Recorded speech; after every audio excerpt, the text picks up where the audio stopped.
சொல்ல முடியாததை கவிதையால் சொன்னார். அதை படிப்பவன் வார்த்தைகளை ரசிக்கிறான். ஆனால் அதை எழுதியவன் மட்டும் அந்த வார்த்தைகளுக்குள் மீண்டும் ஒரு முறை வாழ்கிறான். மற்றவர்களுக்கு அது வெறும் வரிகளாக இருக்கலாம்.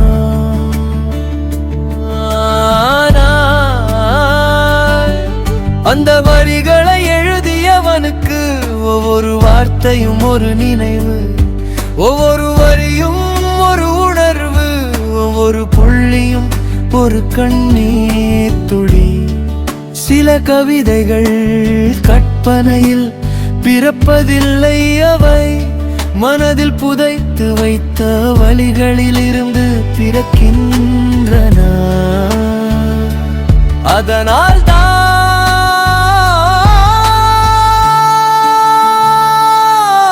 சில வரிகளை எழுதும் போது கைகள் மட்டும் எழுதுவதில்லை,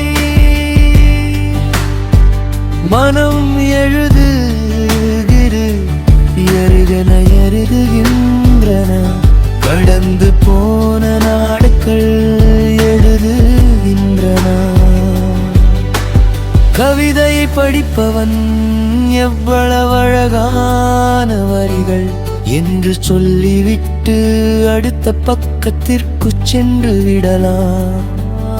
ஆனால் அதை எழுதியவன் மட்டும் அந்த வரிகளை எழுது கொண்டிருக்கும் போதே கடந்த காலத்திற்கு சென்று விடுகிறான்.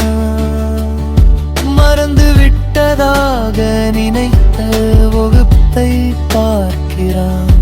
மீண்டும் கேட்க முடியாத ஒரு குரலை கேட்கிறான்.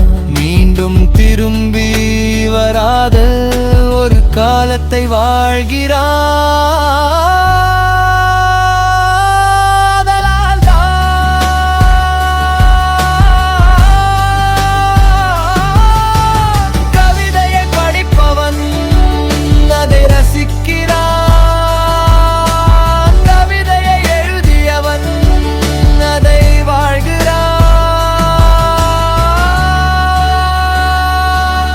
சொல்ல முடியாததை